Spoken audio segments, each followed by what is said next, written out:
Bonjour à toutes et à tous et bienvenue au Geneva Digital Market. Nous arrivons à la dernière journée du programme professionnel et nous sommes ravis de commencer cet après-midi avec une table ronde co-organisée avec nos partenaires de la Fondation Cinéforum. La Fondation a été créée en 2011 et a pour but d'encourager et de renforcer la création cinématographique et audiovisuelle, professionnelle et indépendante dans les cantons de Suisse romande. En 2019, elle a lancé un soutien sélectif à l'innovation consistant en un concours annuel ouvert aux nouvelles écritures, XR, film interactif, en partenariat avec la SRG-SSR, qui prévoit 4 bourses à l'écriture et au développement et 2 bourses à la réalisation. 3 ans après le lancement du concours pour le soutien à l'innovation, la Fondation Cinéforum dresse aujourd'hui un premier bilan et thématise les questions et les pistes d'avenir à propos de ces nouvelles formes artistiques. Je laisse maintenant la parole à Stéphane Moret, secrétaire général de Cinéforum, qui va faire une petite introduction et puis va suivre après avec le débat et tous nos intervenants. Merci beaucoup. Merci beaucoup et merci beaucoup au GIF de nous accueillir pour cette table ronde et merci à vous d'être là si nombreuses et si nombreux aujourd'hui pour cette table ronde. Effectivement, Cinéforum soutient depuis 3 ans maintenant les expériences numériques sous un format de pilote, si on veut, d'expérimentation. C'est ce qui correspond bien à ce type de création pour l'instant en Suisse romande. Et puis, on arrive au terme de cette phase pilote et dans une première présentation, Laurent va vous faire un peu un bilan de ce qu'on a fait, de ce qu'on a soutenu et puis une petite perspective sur ce qui sera ensuite continuer par la suite. Et ensuite, pour donner un peu de corps à ce que c'est les expériences numériques en Suisse romande, pour celles et ceux d'entre vous qui sont plutôt dans le cinéma plat, comme on dit, on aura des présentations de 2 projets concrets qui vous donnent un peu une meilleure idée du type de projet qu'on peut soutenir. Ces 2 types de projets parmi d'autres, il y a encore une diversité beaucoup plus grande, mais ça nous permet un petit peu d'entrer dans le concret de ce que ça veut dire. Et puis ensuite, on va parler avec Oriane Hurard d'Atlas 5, qui est donc une société en France qui est très active et très forte sur ce domaine et qui nous parlera un peu plus des enjeux de distribution. Et Sophie Salin de la ville de Genève, qui est une figure de la création numérique en Suisse romande, qui nous dira ce qui se passe un peu à Genève en ce moment. Et à la fin, on discutera tous ensemble et avec vous de ces enjeux-là, pour essayer de faire un petit peu le tour de tout ça. Voilà, sans plus attendre, je passe la parole à Laurent Kempf, qui est notre responsable du soutien aux expériences numériques. Commençons ce petit bilan après 3 ans. Donc, comme l'a dit Paola en introduction, donc c'était un soutien qui a commencé en 2019, une première phase pilote de 3 ans destinée à soutenir en fait tout ce qui est de la création numérique, des expériences numériques au sens large. Ça va donc du film interactif à la XR. Et puis, évidemment, l'idée était de mettre en place un jury qui était vraiment spécialisé dans ce domaine-là. Alors pour la structure, effectivement, on avait 2 bourses à la réalisation de 175 000 francs. Ça a été possible grâce à un partenariat principal qui est celui de la SSR. Et puis, on avait aussi 4 bourses pour l'écriture et les recherches de 25 000 francs, ainsi qu'un autre partenariat, une participation à l'atelier Grand Nord XR au Canada, qui est rendu possible par un partenariat avec Focal. Et bien sûr aussi une collaboration avec le GIF. Les projets qui demandaient de l'aide chez nous pouvaient participer aussi, pour ce qui est des projets XR, aux rencontres de coproduction. Le jury, donc, comme je disais, spécialisé. Vous voyez donc les personnes qui ont pu y participer sur ces 5 dernières années. Il y avait à chaque fois 5 experts à chaque séance. Et puis bon, alors on peut citer évidemment Michel Reillac, co-curateur à Venise, Myriam Achard, qui est responsable de la programmation au Centre Phi de Montréal, Antoine Quérol, qui est donc coproducteur chez cofondateur de Atlas 5, collaborateur avec Oriane qui nous en parlera tout à l'heure. Et puis pour la Suisse, évidemment, on peut citer Anaïs Emery, que vous connaissez tous. Et Sophie, tu nous diras plus sur tes multiples casquettes aussi par la suite. Oui, mais tu en as eu beaucoup par le passé. Donc, si... Voilà. Alors, Voilà la liste des projets qui ont été soutenus. On ne va pas les détailler, c'est pour donner un petit aperçu de ce qui a été soutenu. Et puis, qu'est-ce qu'on peut dire? Évidemment, ça, c'est les projets sélectionnés au bout de 3 ans. Ceux qui sont arrivés au bout sont évidemment pas tous ces projets-là, puisque évidemment on vient d'annoncer il y a 2 jours seulement la sélection pour cette année. Donc il va falloir encore 2 ans, 3 ans peut-être pour que ces projets arrivent à terme, évidemment. Parlons donc de ces projets qui ont été terminés jusqu'à présent. Donc on a 4 projets.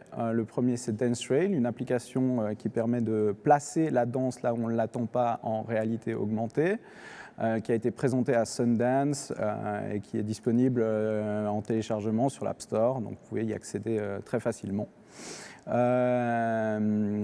On a aussi la comédie virtuelle Live Show. Les 2 projets donc, sont de Gilles Jobin.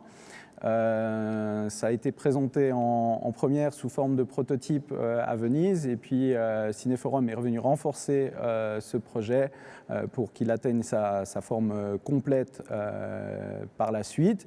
Il a remporté le prix Numix au Canada. Il a été présenté en juin dernier à la Comédie de Genève, et il va sûrement y avoir d'autres présentations à l'avenir.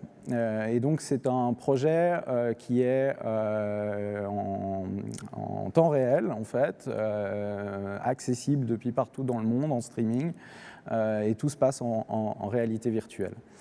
Les autres projets, on a la légende de Camille, une expérience multi-utilisateur qui est visible ici au GIF, qui se passe dans un pont entre le casque en réalité virtuelle et l'App Store.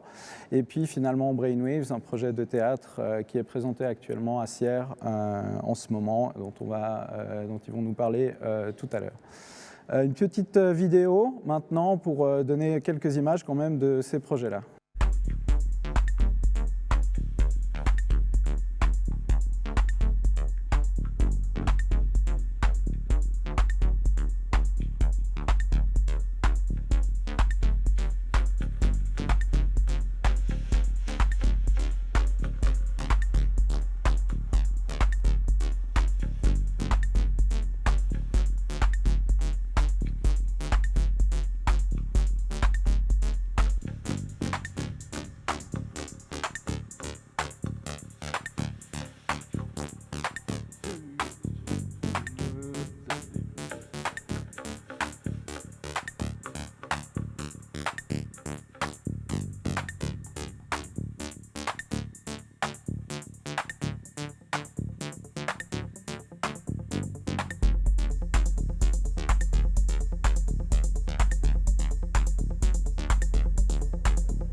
Alors, on va revenir à la présentation. Voilà, donc le bilan intermédiaire. Encore une fois, tous les projets n'ont pas pu être terminés à ce jour. Donc, on a reçu 45 demandes pour 39 projets différents. Ce qu'on a pu constater, c'est que les demandes viennent pour 2/3 en fait, de sociétés qui sont déjà actives dans le milieu de l'audiovisuel traditionnel, et l'autre tiers vient de gens qui sont actifs plutôt hors de ces secteurs directs.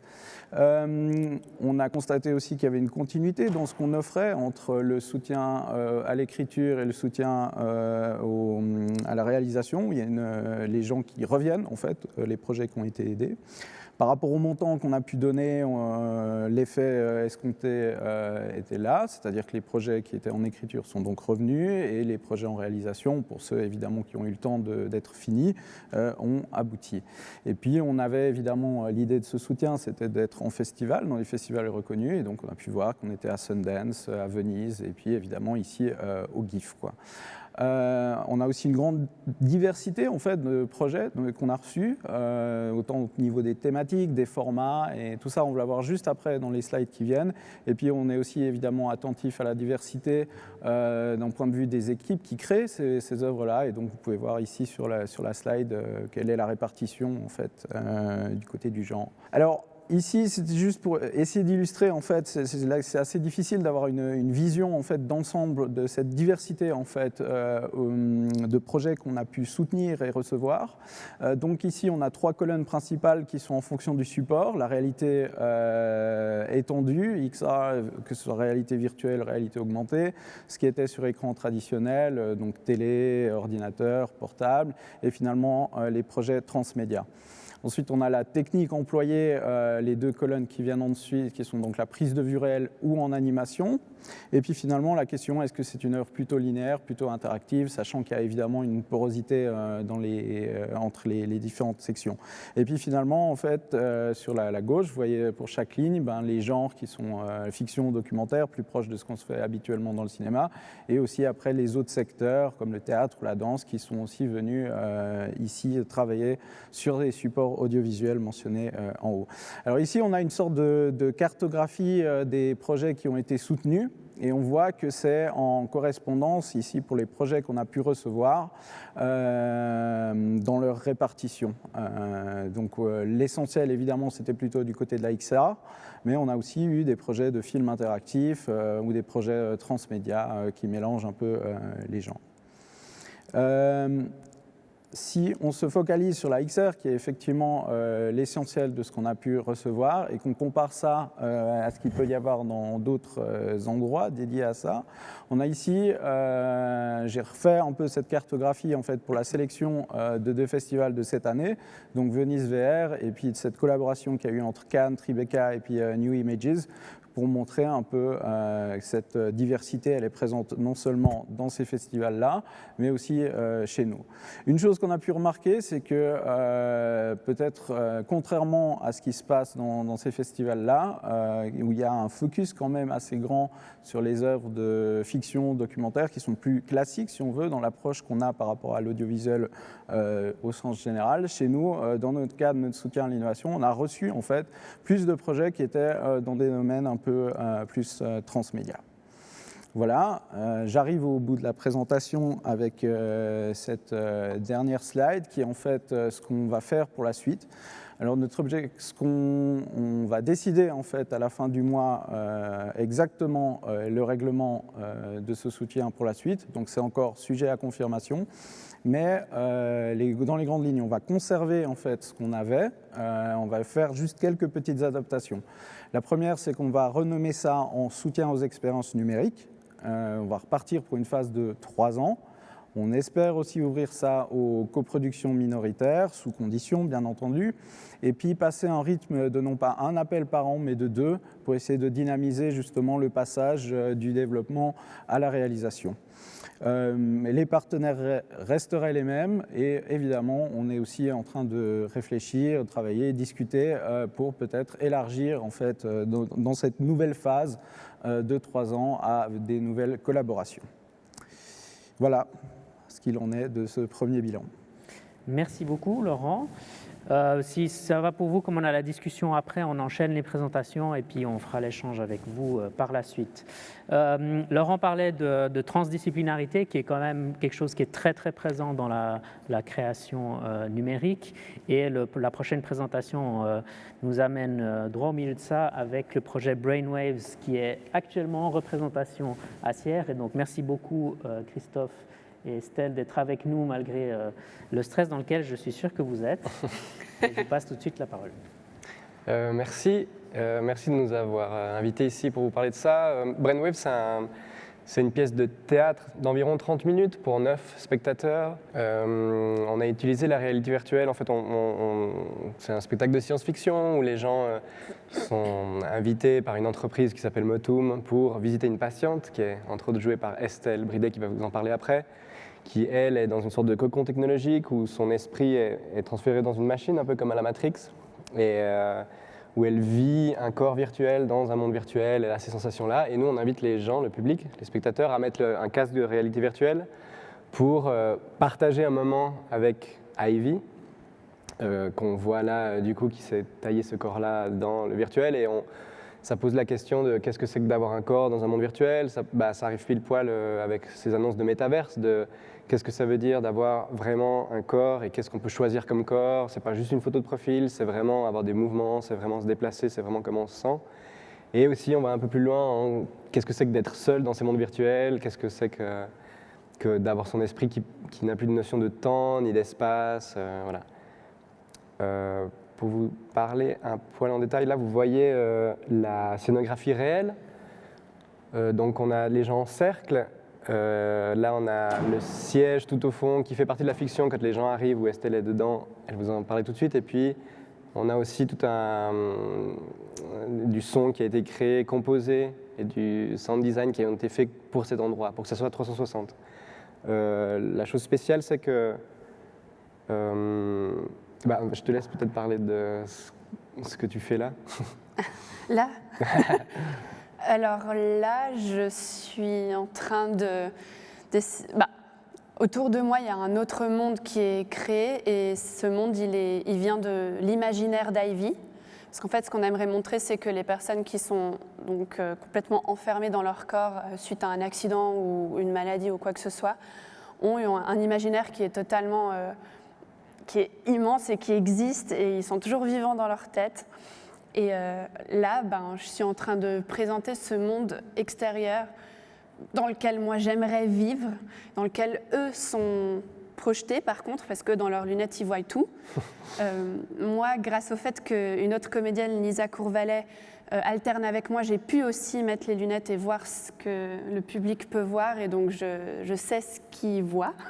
Et j'imagine, soit grâce à l'équipe Zerotera qui a la technique, ils me font des signes ou me montrent avec un laser où sont les éléments que le public voit et moi je suis ça du regard.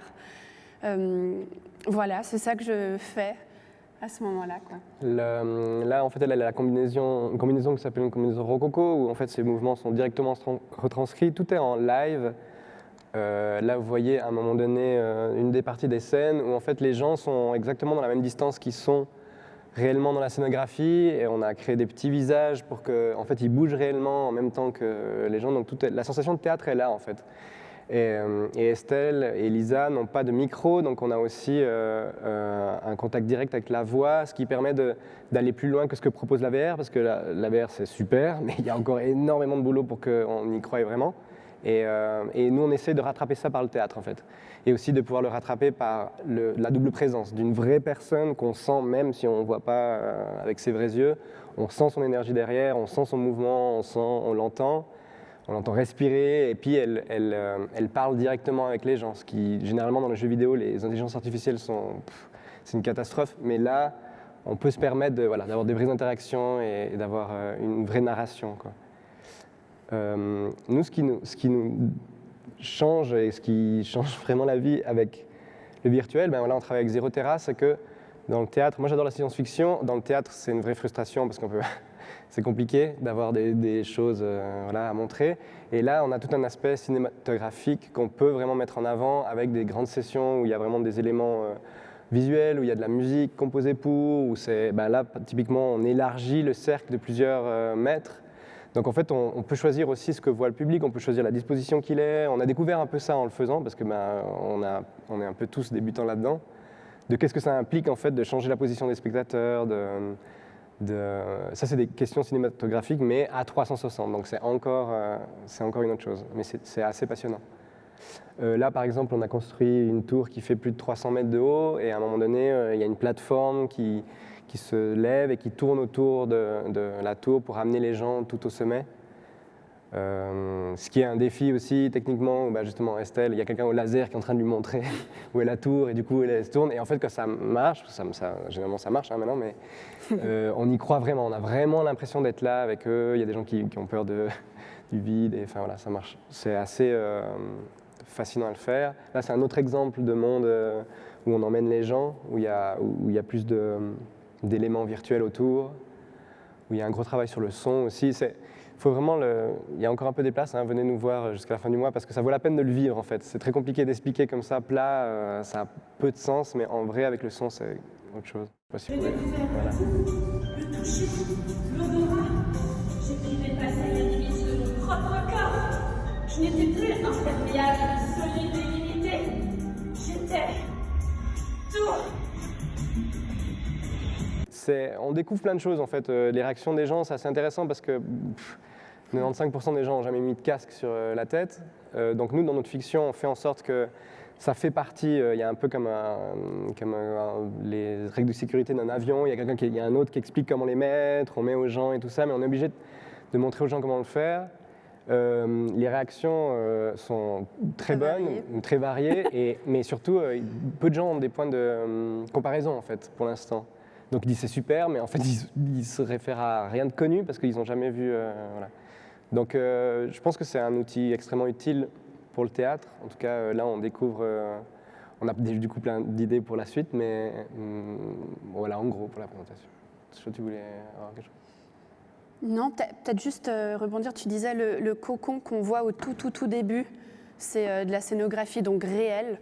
C'est la seule scénographie réelle qu'on a, à part le choix que tout soit blanc, quelque chose de très médical, très froid, parce que ce personnage, il est donc enfermé dans son corps et c'est un cocon qui retient les actrices enfermées dedans au début, et ensuite on sort de là, et ce cocon, il représente la machine qui relie nos neurones à l'autre machine pour qu'ensuite on puisse avoir cette expérience. C'était juste pour expliquer. Je vous vois qu'on a encore 2 minutes, on profite. Il y a aussi un défi en fait, qu'on a dû relever, c'était le jeu. On ne savait pas avant d'être dedans quel jeu on allait devoir développer. Avec Estelle, on a déjà travaillé sur d'autres choses, mais en réel, on sait comment travailler. Mais sauf que là, voilà, c'est un avatar qui ne fait pas vraiment sa taille, qui n'a pas les mêmes formes. Les expressions ne sont pas du tout aussi pointues que ce que pourrait faire une actrice. Et on a cherché en fait tout le long sur des anciens styles de jeu, du jeu du masque. On a cherché du jeu très clown, puis du jeu très fin. Et en fait, c'est un mélange de tout ça. On est encore en train de découvrir qu'est-ce que c'est le langage du jeu pour les... Parce que c'est pas, même en voyant des interviews de ces acteurs qui ont travaillé dans les films, c'est encore autre chose en fait. Parce que dans les films, oui, c'est le cinéma, on peut s'arrêter, on peut essayer d'autres choses. La technologie est bien plus folle que ce qu'on a là.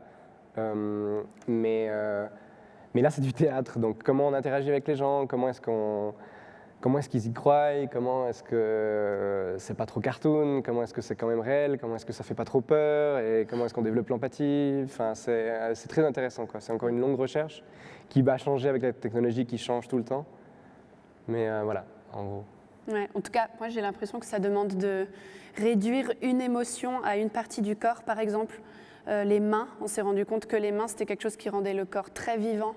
Et par exemple, la colère ou la frustration peut être traduite juste par la main qui se serre un peu. Enfin, en fait, c'est des petits détails comme ça qu'il a fallu trouver entre nous.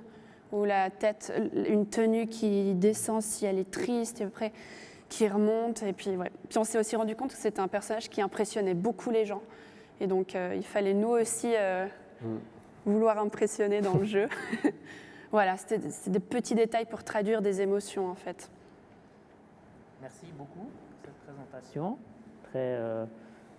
Mine de rien, on se représente bien, même si ça donne envie de venir voir la pièce. Venez. Nicolas Burlet, tu es disons, le leader du film d'animation en Suisse romande, si ce n'est en Suisse, et vous débarquez dans le monde des expériences numériques. Je te passe la parole pour nous en dire plus. Oui, donc nous sommes une maison de production à Genève. On a fait beaucoup d'animations et on fait toujours beaucoup d'animations. Plus de 100 projets jusqu'à maintenant. Voilà, qui ont eu pas mal de succès et tout ça. Donc on est un peu le vieux monde par rapport à tous ces gens qui sont le nouveau monde. Voilà, quelques images de ce qu'on a fait. Un couple, c'est un mâle Cette et année. une femelle. Mais pas toujours. Un couple, c'est aussi une femelle et une femelle. Ou un mâle et un mâle. Ah! Oh là là! Pourquoi ils ont écrit ça, papa? Pourquoi? C'est parce qu'ils ont peur que les chiens mordent les Italiens, tu comprends? Alors ils nous demandent de pas entrer. Pour ne pas être mordus. Mais nous, les Italiens, on n'a pas peur des chiens. On les aime, les chiens. Allez, les enfants, on y va. Nous avons encore un long chemin à faire. Qu'est-ce qui te fait peur? C'est quoi qui t'inquiète? C'est la petite tourbe aveugle. Mais qu'est-ce qu'elle te veut? Pourquoi elle t'en veut? Elle n'en veut rien qu'à ma peau.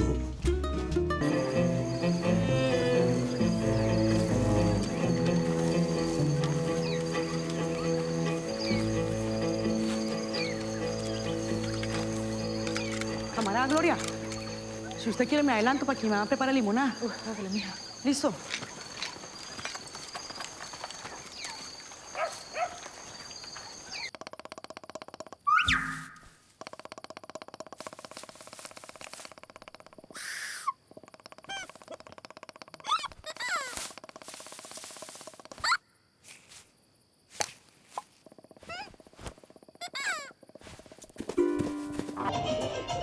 Excusez-moi. C'est à cette heure-là que tu arrives. Désolée pour le retard, Loulouse. Je te présente ma nièce, Vanille. Elle nous arrive tout juste de la métropole. Ta nièce? C'est la fille de Dominique, là? Aïe, aïe, aïe, bonsoir, Doudou. Oh, mais tu as pas chaud avec ta doudoune et ton bonnet, là? Non. Prêt?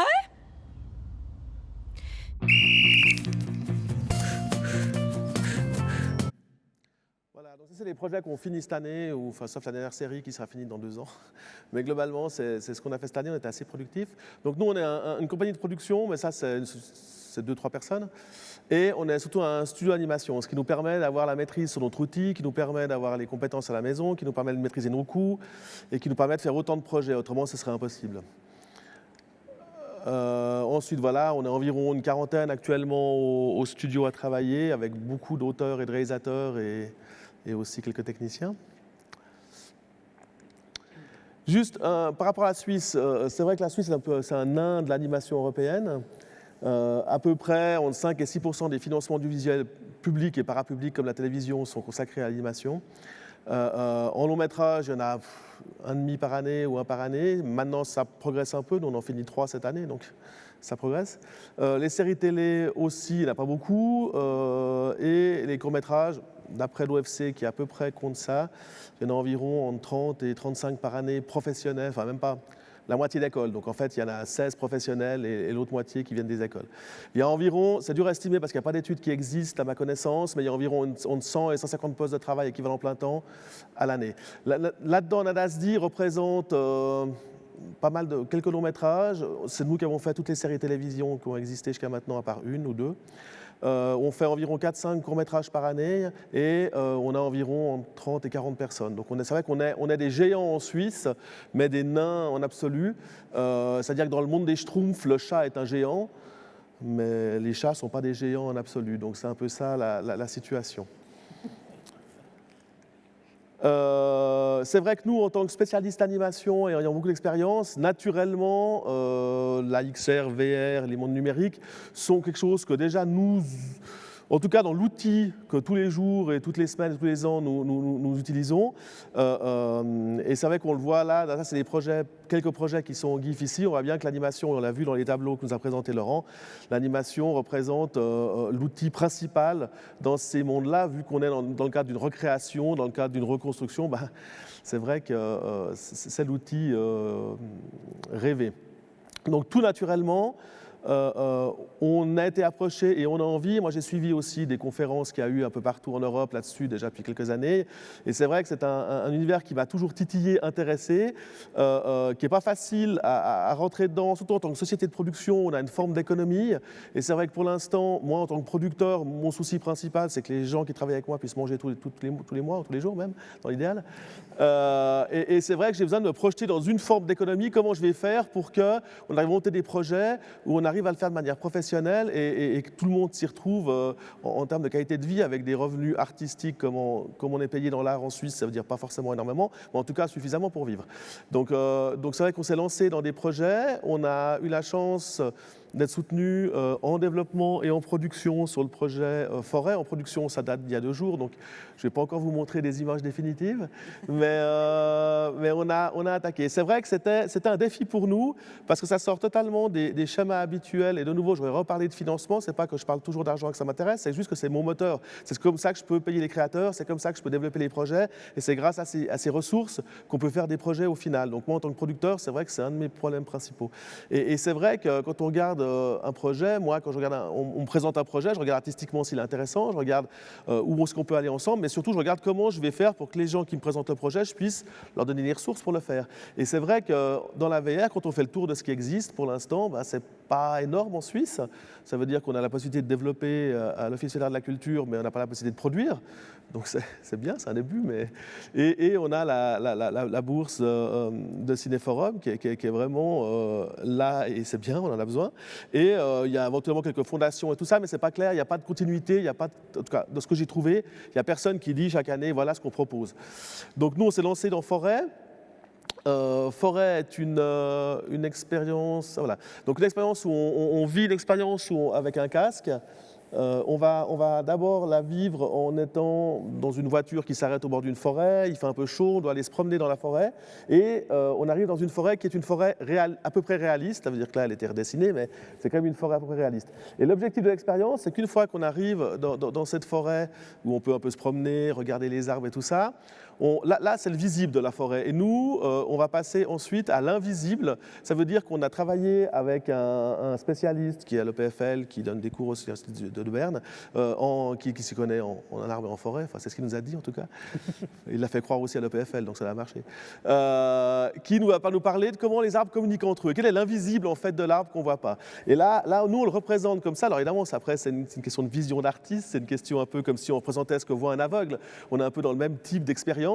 Et nous, on a pris ce que nous a dit le scientifique en mettant des flux. Ça veut dire qu'on a des flux de différentes couleurs, de différentes matières, différentes formes, qui représentent comment les arbres communiquent entre eux et comment ils réagissent avec des nouvelles choses qui se passeraient, comme de la pluie, comme des animaux qui arrivent.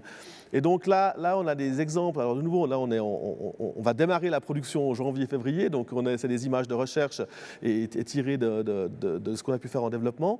Mais ça va ressembler, dans le monde invisible, va ressembler à peu près à ça. Donc on va aussi rendre visible en fait les racines et tout ça. Et là à gauche, vous avez la situation quand il pleut en fait. Il y a une petite bruine qui arrive sur notre forêt et l'arbre réagit comme ça, on voit des messages comme ça. Au milieu, je ne sais plus ce qui se passe, mais il se passe quelque chose.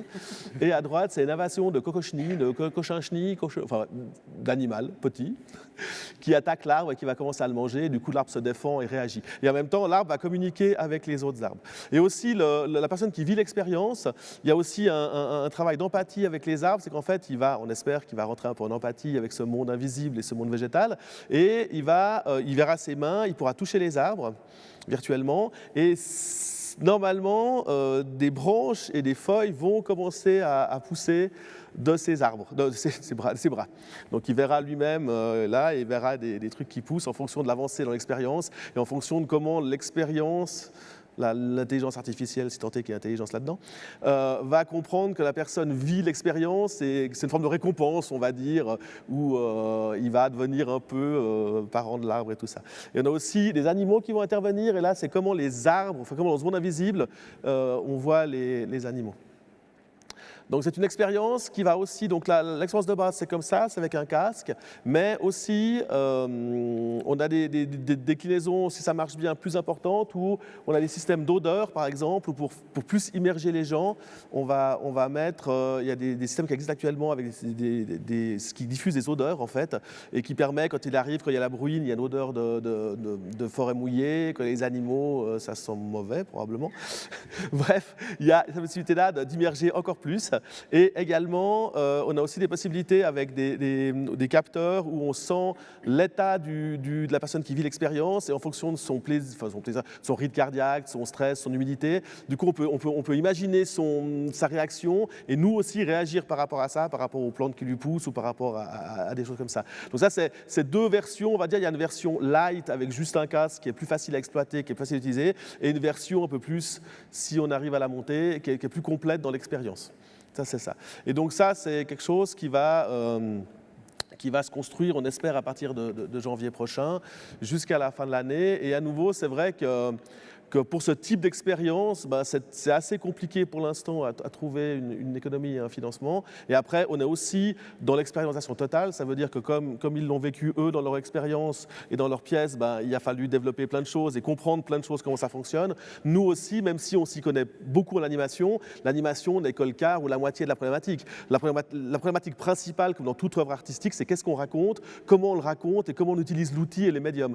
Et ça, que ce soit du cinéma, du théâtre, de la VR, de l'XR, de ce que vous voulez, la problématique de base, elle est là. Et c'est vrai que parfois, dans ce que moi j'ai vécu et j'ai vu, la technique prend le pas sur le créatif parce qu'on est dans un domaine très technique, dans un domaine où il y a des expériences où c'est surtout, c'est incroyable parce qu'on est très immergé et compagnie, mais au final, ça raconte pas grand-chose. C'est vrai que nous, on a essayé de faire quelque chose qui part de la création, qui part d'un auteur, d'une autrice, ils sont deux en l'occurrence, et qui part d'un réalisateur et d'une actrice, ils sont aussi deux, mixtes, et qui va nous faire vivre quelque chose, mais qui est vraiment avec une volonté d'une forme de propos quand même. Le but n'est pas de faire un exploit technique, le but est de faire vivre quelque chose comme on serait devant un tableau dans un musée ou devant une pièce de théâtre ou un cinéma. Ça reste quelque chose qui a pour but de transmettre des émotions et transmettre... Voilà, c'est ça qui est important pour nous, c'est que la technique n'est pas le centre du propos. La technique est un outil qui nous permet de faire vivre des choses. Voilà. Merci beaucoup, Nicolas, pour cette présentation. Donc on le sent bien, il y a des projets qui sont extrêmement intéressants et puis qui visent un public, visent à vous faire vivre des choses. Et c'est tout l'enjeu de ce secteur, c'est la diffusion, la distribution. Et c'est quelque chose dans lequel Atlas 5 est très actif, entre autres, et aussi la production. Et du coup, je passe la parole à Oriane Hurard. Merci. Je vais essayer de remplacer Antoine Quérol qui n'a pas pu se joindre à vous et qui était donc dans le jury de Cinéforum de ces dernières années, me semble-t-il. Moi, j'ai rejoint Atlas 5 il y a quelques mois seulement. Avant ça, j'étais productrice aussi d'œuvres immersives dans une autre, beaucoup plus petite société de production. Très très rapidement, Atlas a été créé en 2017, donc fin 2017, donc ça va faire 4 ans, par 4 fondateurs qui étaient déjà impliqués en tant que producteurs et créateurs d'œuvres VR et immersives, avec l'envie vraiment de créer une société indépendante, vraiment spécialisée dans les créations immersives, réalité virtuelle, augmentée, exposition immersive, et l'avenir nous dira ce qu'on fera ensuite. Mais vraiment de ne plus être accolé à une autre activité, donc de vraiment pouvoir soutenir et donc de devoir aussi trouver un modèle économique lié à ces nouvelles écritures.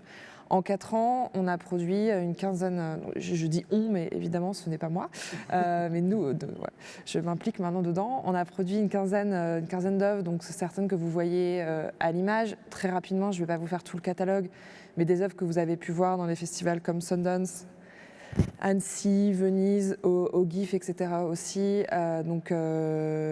Gloomy Eyes, qui était donc aussi de la pure animation. Battlescar, un projet sur le punk des années 70 à New York, avec la voix de Rosario Dawson pour la version originale. Sphère, projet sur ce fantasme qui est aujourd'hui très présent parmi l'humanité et notamment les multimilliardaires qui est d'aller dans l'espace. Voilà, nous on l'a reproduit de manière beaucoup plus accessible avec la réalité virtuelle. Ayahuasca, autre trip sensoriel là-dessus, donc réalisé par Ian Conan, c'était un de ses projets, son infidélité au cinéma. Et on fait des projets aussi qui nous arrivent d'être plus pédagogiques, plus institutionnels, avec par exemple celui-ci autour de la grotte Chauvet, commandité par Google Art et Culture, avec la voix de Daisy Ridley de Star Wars pour la version originale et Cécile de France pour la version française. Donc on a ce petit extrait de notre catalogue montrant qu'on s'est centralisé, si je reviens là-dessus, uniquement sur des œuvres en animation temps réel, qui intègrent tout à des degrés divers de l'interactivité. Donc ça peut être, si je reviens là-dessus, comme Ayahuasca, Sphere, Battlescar, de l'interactivité au sens d'être au milieu du ce qu'on appelle le 6 Dove, donc 6 degrés de liberté, de pouvoir se mouvoir dans un environnement recréé autour de soi. Sphere, il y avait de l'interactivité un petit peu à la voix notamment, et ici avec des manettes, des contrôleurs de casques pour pouvoir révéler les peintures de la grotte, si je résume très rapidement. Cette année, on a sorti notamment un autre projet en animation temps réel, cette fois intégrant beaucoup plus d'interactivité. Madrid Noir, c'est un projet qui est sorti début juillet sur l'Oculus Quest et la semaine dernière sur SteamVR, donc qui est une autre plateforme pour les œuvres en réalité virtuelle. C'est une des plus conséquentes qu'on ait fait, dans le sens où c'est 40 minutes, c'est interactif, toujours évidemment très narratif avec la part belle aux auteurs et aux réalisateurs, et c'est cofinancé par Facebook. Donc Facebook ayant racheté Oculus il y a déjà quelques années, avant de maintenant se rebaptiser Meta. Mais voilà, c'était notre premier cofinancement, donc on avait aussi résolu un problème structurel de financement de ces œuvres en allant finalement collaborer avec la source, qui sont en fait à la fois les créateurs de casques et de quelques contenus qu'on peut trouver dans les casques. Autre gros projet qui, moi, m'occupe depuis que j'ai rejoint Atlas, c'est Missing Pictures, donc une coproduction avec Arte et la BBC notamment, qui est une série documentaire en réalité virtuelle autour des films qui n'ont jamais pu voir le jour. Donc chaque épisode met en avant un réalisateur ou une réalisatrice qui va nous raconter son film fantôme, son Missing Picture, et nous raconter aussi les raisons pour lesquelles ça n'a pas fonctionné, que ce soit des raisons intimes, financières, politiques, etc. Il y a un premier épisode qui a été montré, qui a été fini il y a 1 an, donc consacré à Abel Ferrara, et le deuxième épisode qu'on a produit en début d'année, consacré au cinéaste taïwanais Tsai Ming-liang. On a 3 autres épisodes qui arrivent l'année prochaine, donc on est en pleine production et c'est quelque chose qui m'occupe beaucoup en ce moment. C'est un projet pour lequel, malgré l'apport d'Arte et de la BBC, qui étaient les partenaires depuis le tout début, le développement de l'œuvre en 2018, c'est un projet pour lequel on n'avait pas assez d'argent en France pour le faire, et donc on a dû louer des coproductions qui ont elles-mêmes influencé le contenu, puisqu'en allant chercher de l'argent à Taïwan, il a fallu qu'un épisode soit consacré à un cinéaste taïwanais. En allant chercher de l'argent en Corée, idem, puisque c'est ce qu'on a fait là en ce moment. Et on a enfin une dernière coproduction avec le Luxembourg, qui là nous permet de réaliser un épisode avec un cinéaste américain et un autre. Il y aura aussi une cinéaste japonaise. On a donc une coproduction qui est franco-anglo-luxembourgo-taïwanaise coréenne, qui est juste ingérable, surtout en année de Covid. On a quand même réalisé des tournages par Zoom, puisque donc les cinéastes sont captés en volumétrique capture, donc on les filme dans un studio, pas seulement en 3D, mais on va capter leur volume dans une parole documentaire où ils nous racontent leur film fantôme. Et ça nous permet d'avoir finalement pas seulement une image stéréoscopique, mais vraiment leur corps en 3D, de l'intégrer ensuite dans une scène 360.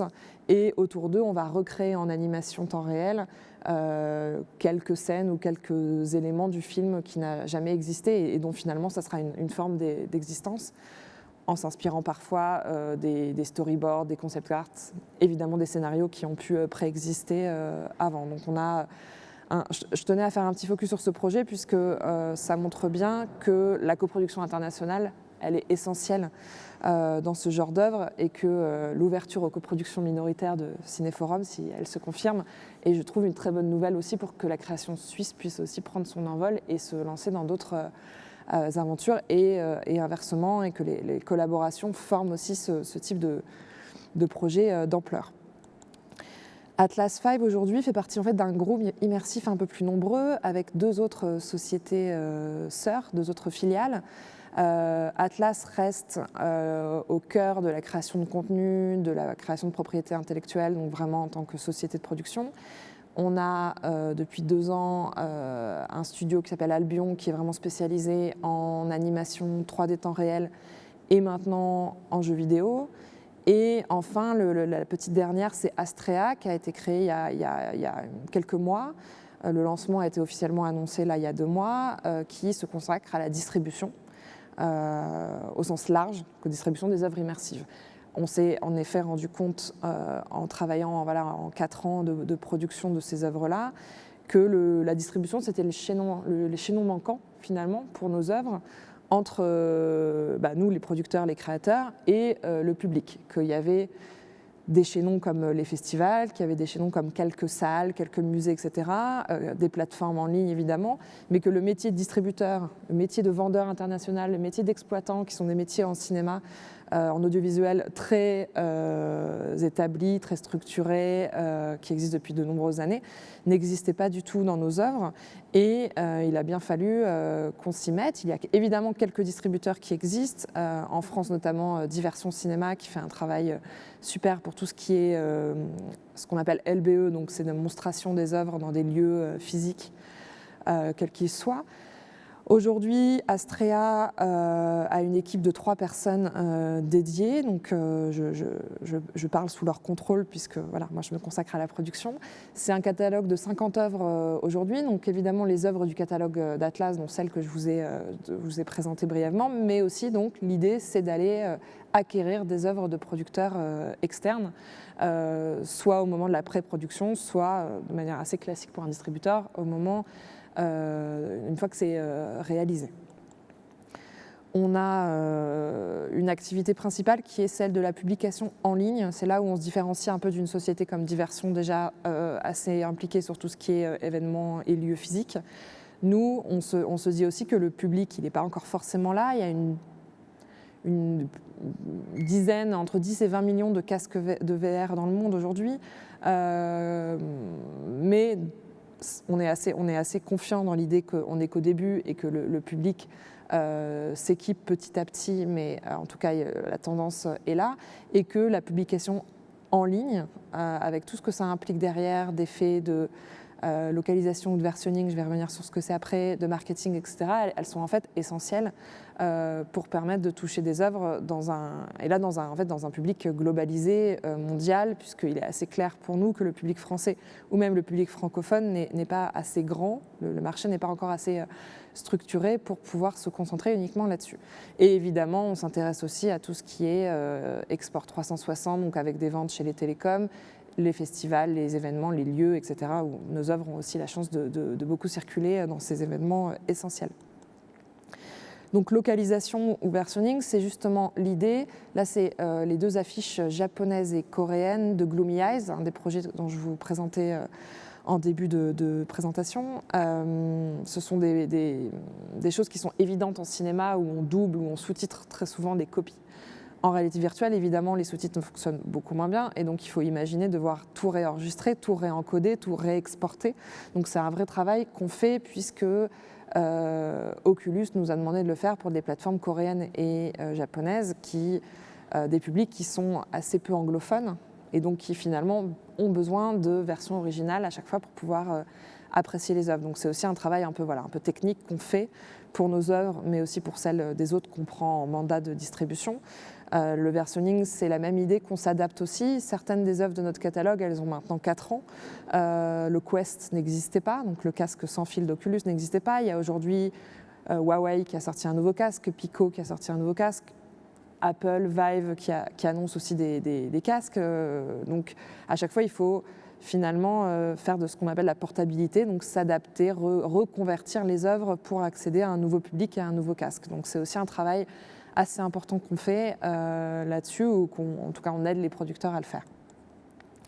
On travaille aussi sur évidemment de l'installation, et là la photo que vous avez là c'est une première pour nous, puisqu'on a ouvert une galerie à Paris qui est ouverte jusqu'au 27 novembre en ce moment, sous l'égide de Perrotin. Donc Perrotin, galeriste d'art contemporain mondialement connu.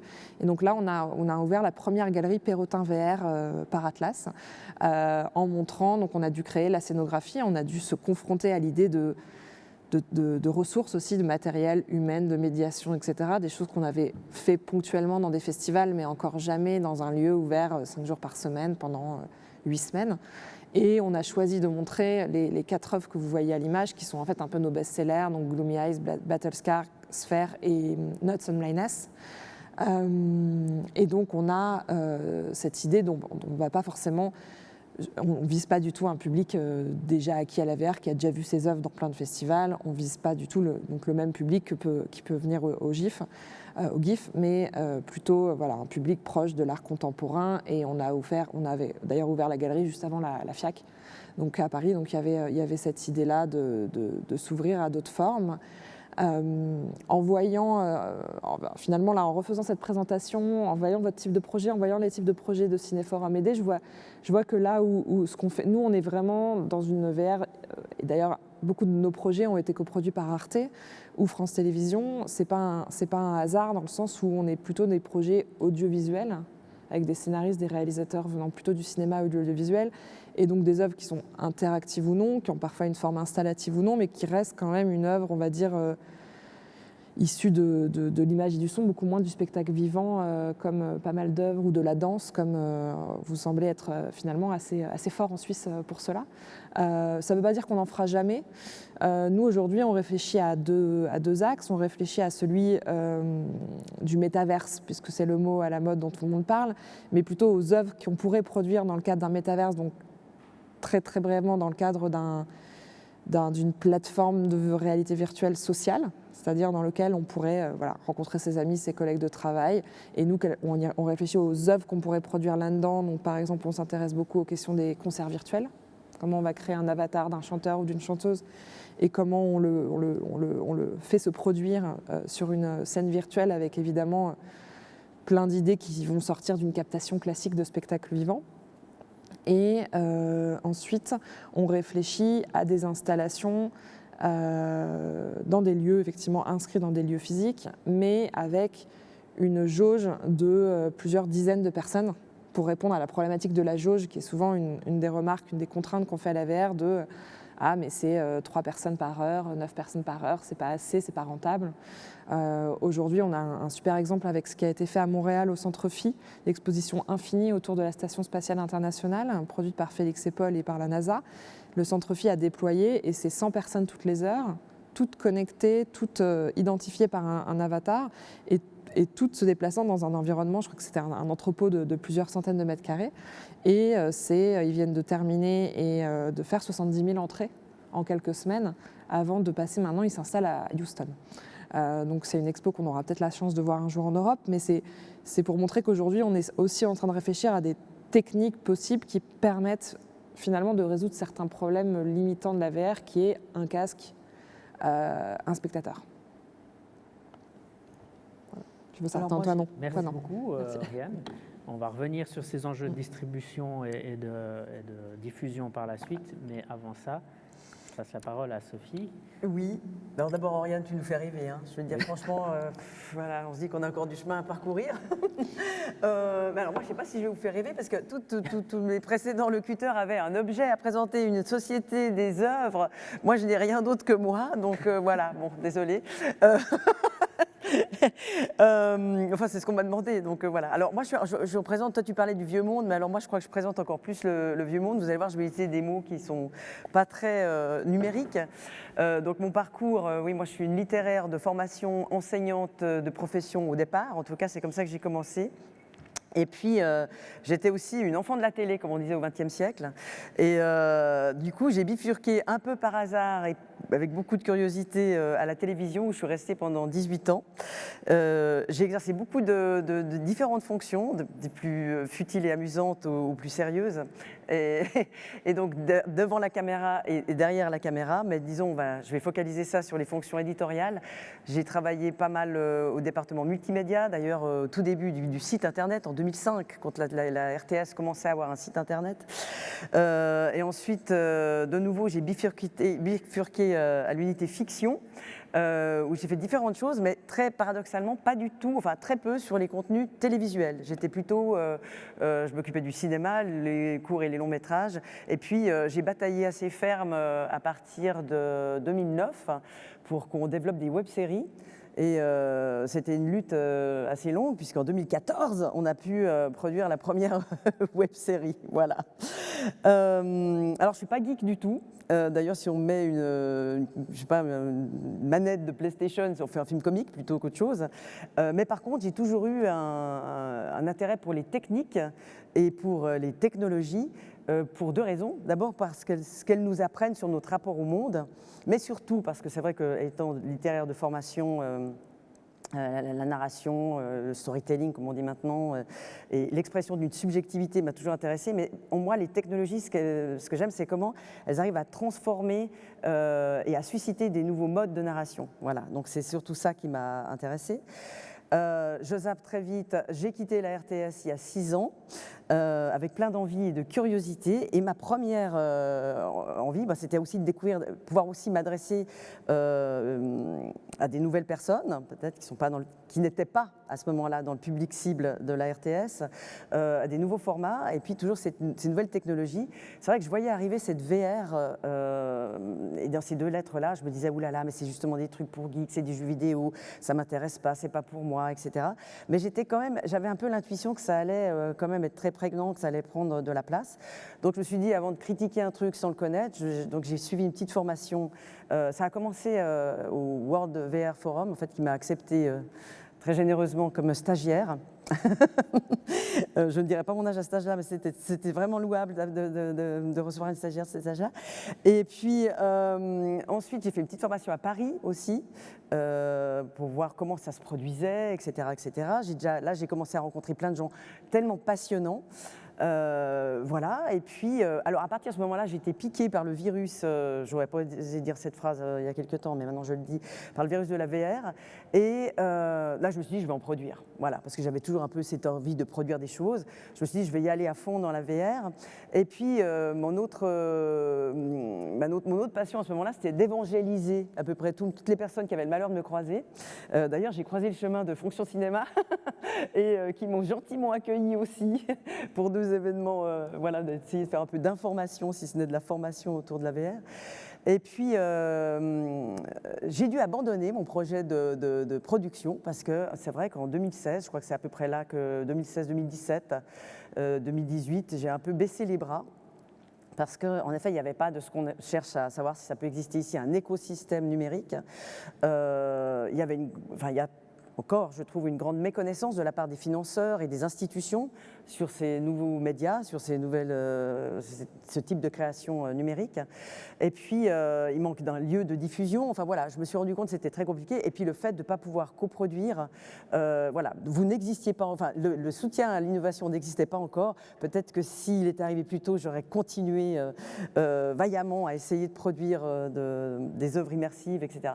Mais j'ai aussi rencontré le chemin de Gilles Jobin. C'est d'ailleurs grâce à Fonction Cinéma qui a organisé malgré lui ce mariage. Donc on s'est rencontrés. C'est vrai que j'ai trouvé son intuition et son travail tout à fait passionnant, et j'ai aussi beaucoup appris en travaillant sporadiquement avec Gilles Jobin. Voilà. Et puis depuis 18 mois, je travaille donc à la ville de Genève en tant que conseillère culturelle en charge des manifestations cinématographiques et de la création pluridisciplinaire et numérique. Donc pour toutes les personnes qui ont suivi les derniers discours de Samy Canaan, vous avez bien entendu que la ville de Genève n'a pas attendu de changer de nom, puisque avant c'était le département de la culture et du sport. Et voilà, donc ils ont dit, bon, si Sophie de Salin arrive, il faut enlever sport. On met transition numérique.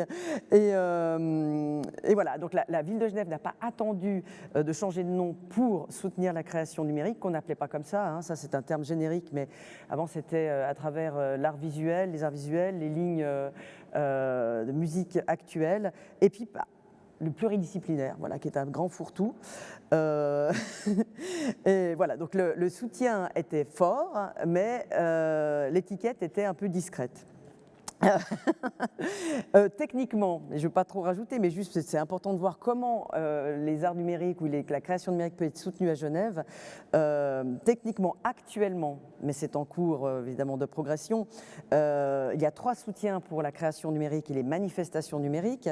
La création numérique conventionnée, avec en soutien 2 compagnies. La création numérique tout court, où il y a environ 325 000 francs. Voilà. Et puis pour les manifestations numériques, où on soutient par exemple Electron, le mapping. Et puis par rapport à ça, il y a aussi évidemment le GIF, mais qu'on soutient pour toute la palette, quoi. Donc voilà. Et comme vous le savez aussi, la ville de Genève est très active parce qu'elle propose des scènes culturelles où elle accueille des productions. Et je dirais que pour le numérique, actuellement, c'est encore très timide, puisqu'on aurait vraiment un lieu qui serait déterminé, qui peut recevoir ceci par rapport aux lois, parce qu'aussi le problème de la ville de Genève, c'est qu'on a des lois qui déterminent les conventions, les subventions, et qui fait que voilà, si on est attaché à un lieu qui est déjà subventionné, on ne peut pas recevoir encore un soutien. Mais le commun, qui va d'ailleurs déménager, reçoit des œuvres pluridisciplinaires, de l'art visuel et puis évidemment numérique également. La volonté de la ville de Genève, c'est de concrétiser ce soutien qui apparaît maintenant dans son nom à travers une ligne de soutien. Donc je peux me permettre de le dire, c'était un peu un suspense, mais maintenant je peux le dire puisque Samy Canaan l'a annoncé hier. Nous avons proposé au budget 2022 qui va être voté le 18 décembre, donc il faut motiver tout le monde pour que ça passe, d'avoir une ligne numérique qui soit plus noyée dans le pluridisciplinaire. Voilà, et le gros challenge maintenant pour nous, c'est de très bien définir cette ligne pour qu'elle soit vraiment utile. Voilà ce que je peux vous dire. Très bien. Voilà. Merci beaucoup Sophie, merci à vous toutes et tous pour ces présentations très intéressantes qui soulèvent beaucoup de questions et on a un peu de temps devant nous, mais pas beaucoup pour aborder tout ça et aussi avec le public. Peut-être pour commencer, il y a évidemment cet enjeu de la distribution, de la diffusion, de l'atteinte du public. Ce que je trouve très intéressant dans ce que tu as présenté, Oriane, c'est que finalement, vous utilisez non pas seulement les outils du cinéma ou de l'audiovisuel pour diffuser, mais aussi les outils des arts visuels et des arts de la scène. Et il y a un peu une composition différente et transdisciplinaire qui se rapproche un petit peu de ce qu'on retrouve dans la production.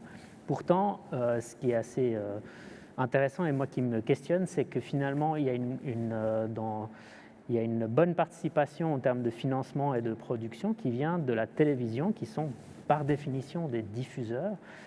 Sophie a commencé à la RTS, nous on est en cofinancement avec la SSR et vous avez des financements d'Arte et de la BBC. Pourtant, on a l'impression que ces diffuseurs-là, ils sont justement de toutes les possibilités de diffusion, c'est ceux qui n'en peuvent pas diffuser ce genre de choses. Pourquoi est-ce qu'ils sont intéressés par ça ? C'est une très bonne question. Je pense que pour parler des financements qu'on a eus, et notamment de, donc, on va dire, services publics, ce qui est intéressant de noter, c'est que c'est que des services publics, d'ailleurs. Je pense que ça fait partie aussi d'une question de recherche créative artistique, d'accompagner ces nouveaux médias que des chaînes privées n'ont pas forcément, ou en tout cas pas avec je pense, les mêmes enjeux ou les mêmes intérêts. En France, on a donc France Télévisions et Arte qui historiquement toutes deux ont eu des services numériques depuis la fin des années 2000, à l'aube de ce qu'on appelait à l'époque le transmédia, les web-séries, le web-documentaire. Arte a été un soutien énorme en coproduisant et en diffusant des dizaines de web-documentaires non pas forcément sur son antenne, même si parfois il y avait des documentaires linéaires qui étaient dépendants des web-documentaires, mais En fait, très vite est venue l'idée que les sites des chaînes de télévision n'étaient pas forcément, n'avaient pas que pour vocation de ne faire qu'un replay de ce qui était à l'antenne, mais de proposer de la création originale. Aujourd'hui, France Télévisions a par exemple accès ça avec leur plateforme France.tv qui diffuse des séries maintenant uniquement, des programmes uniquement sur cette plateforme et pas à l'antenne. Mais les deux, d'ailleurs, France Télévisions comme Arte, se sont clairement recentrés sur du linéaire après avoir beaucoup expérimenté sur de l'interactif. La réalité virtuelle est arrivée en 2014-2015 dans leur portefeuille de ces mêmes secteurs numériques, un peu dans la même idée. Et je pense que donc la RTS c'était la même chose et la BBC aussi, même si j'en suis moins familière. Et puis là, il y a une sorte de resserrement, c'est-à-dire qu'on a passé 5 ans à expérimenter chez les chaînes, qu'aujourd'hui ils voient bien que la réalité virtuelle n'est pas arrivée à atteindre un public de taille critique, puisqu'étant de l'argent des fonds publics, il faut aussi pouvoir justifier que de donner X centaines de milliers d'euros ou dizaines de milliers d'euros à un projet, s'il atteint que quelques milliers de spectateurs en festival, c'est un problème pour un service public. Donc il y a toute cette réflexion où Arte, par exemple, n'a jamais voulu diffuser des projets qui étaient sous forme d'installation ou spectacle vivant, puisqu'ils estimaient qu'en tant que chaîne de télé, c'était pas forcément au départ leur rôle, et ce qui est en fait assez compréhensible. Là où des web-séries ou des séries sur Instagram maintenant qui produisent, et peut-être plus dans leur ADN au départ. Nous, on a eu de la chance effectivement d'avoir beaucoup de projets coproduits par Arte. Aujourd'hui, je pense qu'ils sont, je ne vais pas du tout parler pour eux, mais un tout petit peu en train de rationaliser cette aide-là, ce que France Télévisions aussi a fait. Et ces soutiens sont toujours existants, mais sur beaucoup moins de projets qu'auparavant. Et d'ailleurs, ce qui est assez drôle, c'est que depuis que Missing Pictures a été lancé, la production a été très longue, la BBC a fermé son département lié à la VR. Donc en fait, on n'a même plus d'interlocuteurs. Ils sont du coup très contents de ce qu'on leur envoie, mais je ne suis pas sûre qu'ils aient un casque pour regarder les épisodes que je leur envoie. Et Arte, ils sont toujours évidemment structurés et impliqués, mais ils ont, il y a 2 ans aussi, fermé l'application Arte 360, qui avait été précurseuse à l'époque, puisqu'elle avait été lancée en 2015, qui avait permis d'héberger tous les projets, notamment, ou les versions 360 des projets qui avaient été coproduits par la chaîne. Cette application coûtait trop cher en termes de structuration, de coûts techniques, de maintenance, donc ils l'ont fermée. Donc aujourd'hui, les projets VR, les versions 360, donc linéaires et non interactifs, se retrouvent sur YouTube 360, donc sur la chaîne YouTube d'Arte. Sur des modalités de droit numérique de, en général, 3 ans renouvelables, qui est là des conventions un peu habituelles avec des diffuseurs audiovisuels. Mais il est vrai nous, on se heurte clairement à cette question de qui nous finance si les chaînes de télévision ne le font plus. Et c'est effectivement peut-être dans certains projets au lieu de prendre le relais. Mais on sait très bien que certains lieux culturels n'ont pas des moyens forcément déterminants, donc ils restent après derrière les plateformes. Et les plateformes, ça veut dire aussi, on en a totalement conscience, travailler avec les GAFA, avec Google, avec Facebook, qui sont avec la même question finalement que les producteurs traditionnels qui se mettent à travailler avec Netflix. Donc est-ce qu'on vend notre âme au diable ou est-ce qu'on est juste en train de faire notre travail de producteur? Ça dépend le prix. Voilà. Et d'aller chercher des financements là où ils se trouvent. En fait, c'est aussi des questions avec toujours dans l'idée de, je me retrouve dans ce que tu disais tout à l'heure, en fait notre travail c'est de trouver les moyens, quels qu'ils soient, de permettre aux créateurs et aux artistes qui travaillent avec nous de faire leur boulot, en fait, de créer et de pouvoir en vivre. Moi, je voulais rajouter juste, mais alors vraiment, je ne peux pas, je ne dois pas et je ne veux pas parler au nom de la RTS, mais je veux dire aussi ce que j'ai. Moi, après 18 ans aussi, j'ai décidé de partir pour plein de raisons, mais il y avait aussi cette idée qu'à ce moment-là, les choses ont bien évolué depuis 6 ans, hein, mais j'avais l'impression qu'on ne considérait pas toute une partie du public, et je pense qu'il y a aussi cette volonté de toucher un public différent, et quand même le public futur des télévisions de service public.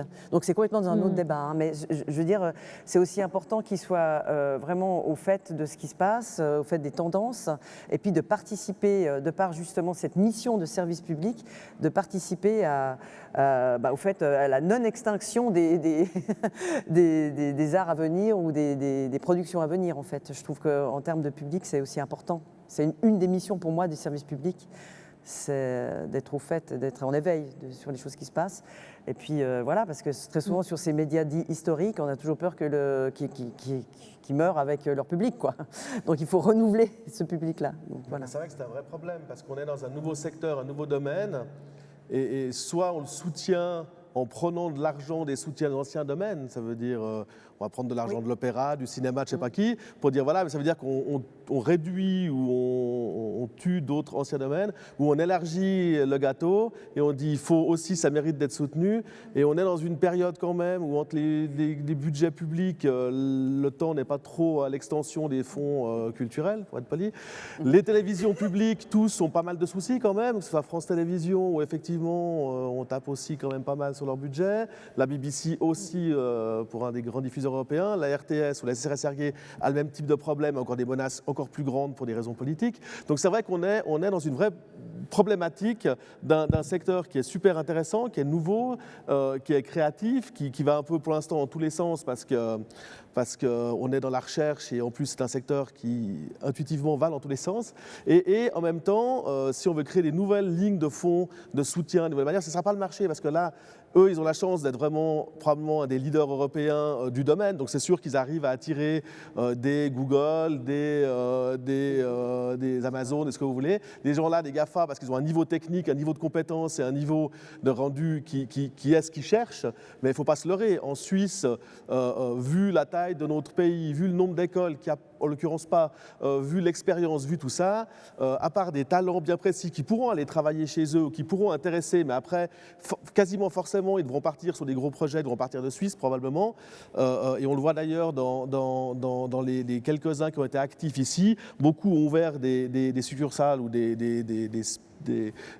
agences aux États-Unis, souvent en Californie, parce que c'est là-bas que se trouve le marché, c'est là-bas qu'il y a des gens qui peuvent financer leurs projets, et qu'en Suisse, c'est sûr qu'il y a beaucoup d'idées, il y a beaucoup de bonne volonté, d'énergie, mais après, il n'y aura pas l'industrie, il n'y aura pas tout ça. Donc, on a vraiment ce problème-là, c'est que je ne pense pas que nous, on aura accès très rapidement, et c'est un peu la même problématique pour Netflix, mais c'en est une autre, mais je ne pense pas qu'on aura rapidement accès à ce type de financement qui sont de niveau mondial, et on se retrouve avec un besoin de financement culturel, comme d'ailleurs le cinéma européen et suisse en particulier en a besoin pour survivre.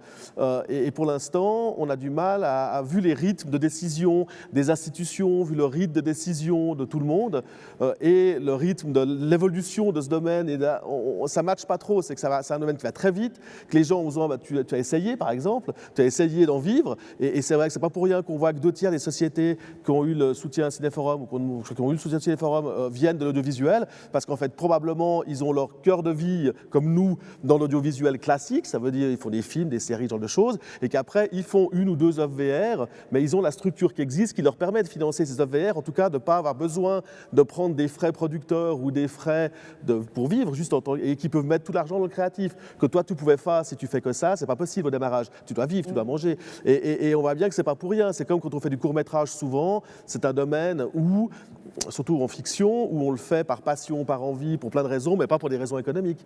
On n'en vit pas du court-métrage en Suisse, ou même ailleurs d'ailleurs. Et c'est vrai que comment arriver à ce qu'il y ait un financement important, ça veut dire que si on veut un écosystème, ça veut dire quelque chose, ça veut dire qu'au niveau suisse, il faut au moins dégager 3 à 4 millions de francs par année. Si on veut qu'il y ait 5-6 sociétés dynamiques qui font des choses, qui évoluent. Et encore, c'est vraiment un minimum par rapport au pays. Et ça veut dire que pour l'instant, on a 300-400 000 francs du côté de Cinéforum. En développement à l'OFC, on peut récupérer, mais c'est sur le budget animation qui est déjà que d'1 million en tout, et c'est que du développement, donc on peut récupérer 200 000 francs. Donc pour l'instant, si vraiment on a de la chance, on peut récupérer 1 million, quelques fondations, quelques aides.